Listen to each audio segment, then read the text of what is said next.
Engineering മെക്കാനിക്സിൽ module 1 വരുന്ന ടോപ്പിക്കാണ് ഫ്രീ ബോഡി ഡയഗ്രാം. അപ്പോൾ നമുക്ക് ക്വസ്റ്റ്യനിൽ ഒരു ബോഡി തന്നിട്ടുണ്ട്, സർഫസിലാണ് അത് വെച്ചിരിക്കുന്നത്. അപ്പം ഈ ബോഡിയുടെ ഫ്രീ ബോഡി ഡയഗ്രാം വരയ്ക്കാൻ പറയുമ്പം നമ്മൾ അതിൽ ഏതൊക്കെ ഫോഴ്സ് ആക്ട് ചെയ്യുന്നുണ്ട് എന്നുള്ളതാണ് സെപ്പറേറ്റ് ആയിട്ട് വരയ്ക്കുന്നത്.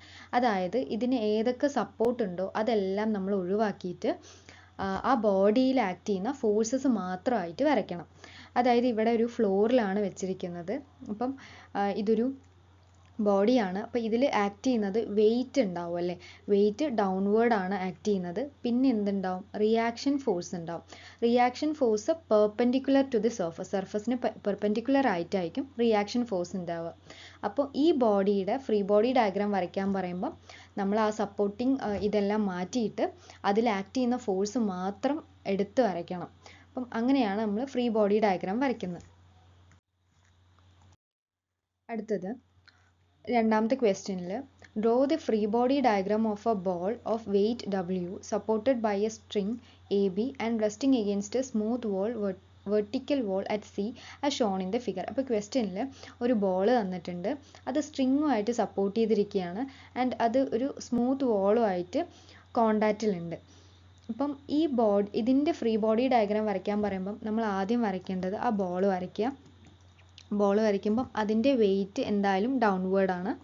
അപ്പം ഏതൊരു ബോഡിക്കും വെയിറ്റ് നമ്മൾ ആദ്യം വരയ്ക്കണം. അപ്പം വെയിറ്റ് എന്ന് പറയുന്നത് ഡൗൺവേർഡ് ആക്ട് ചെയ്യുമായിരിക്കും. ഇനി ഇത് സ്ട്രിങ്ങുമായിട്ട് സപ്പോർട്ട് ചെയ്യാണ്. അപ്പോൾ സ്ട്രിങ്ങായിട്ട് സപ്പോർട്ട് ചെയ്യുക എന്ന് പറയുമ്പം എപ്പോഴും അതിലുണ്ടാവുന്ന ടെൻഷൻ അല്ലെങ്കിൽ ഫോഴ്സ് ടുവേർഡ്സ് ദ സ്ട്രിങ് ആയിരിക്കും. അപ്പോൾ നമ്മൾ എങ്ങോട്ടാണോ കണക്ട് ചെയ്യുന്നത് അങ്ങോട്ടായിരിക്കും. ആൻഡ് ഇതിൽ പോയിന്റ് സിയിലാണ് ഈ ബോഡി ടച്ച് ചെയ്യുന്നത് അല്ലേ.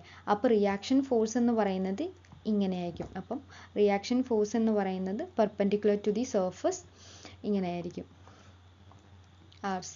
അപ്പം ഈ ബോഡിയുടെ ഫ്രീ ബോഡി ഡയഗ്രാം വരയ്ക്കുക എന്ന് പറയുമ്പം ഇങ്ങനെയാണ് നമ്മൾ വരയ്ക്കേണ്ടത്.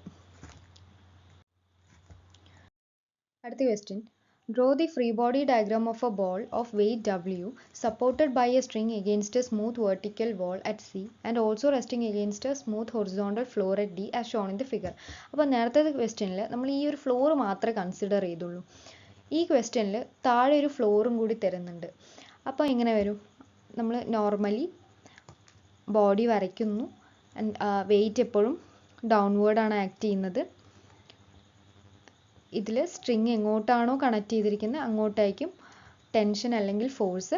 ആൻഡ് പോയിന്റ് സിയിലാണ് ഈ ബോൾ ടച്ച് ചെയ്തിരിക്കുന്നത് അല്ലേ.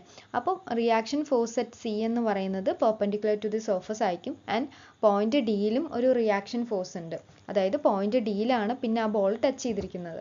അപ്പം റിയാക്ഷൻ ഫോഴ്സ് അറ്റ് D എന്ന് പറയുമ്പോൾ ആ സർഫസിന് പെർപെൻഡിക്കുലർ ആയിട്ട് നമ്മളത് വരയ്ക്കണം. അപ്പം ഈ ബോഡിയുടെ ഫ്രീ ബോഡി ഡയഗ്രാം എന്ന് പറയുന്നത് ഇങ്ങനെയാണ്.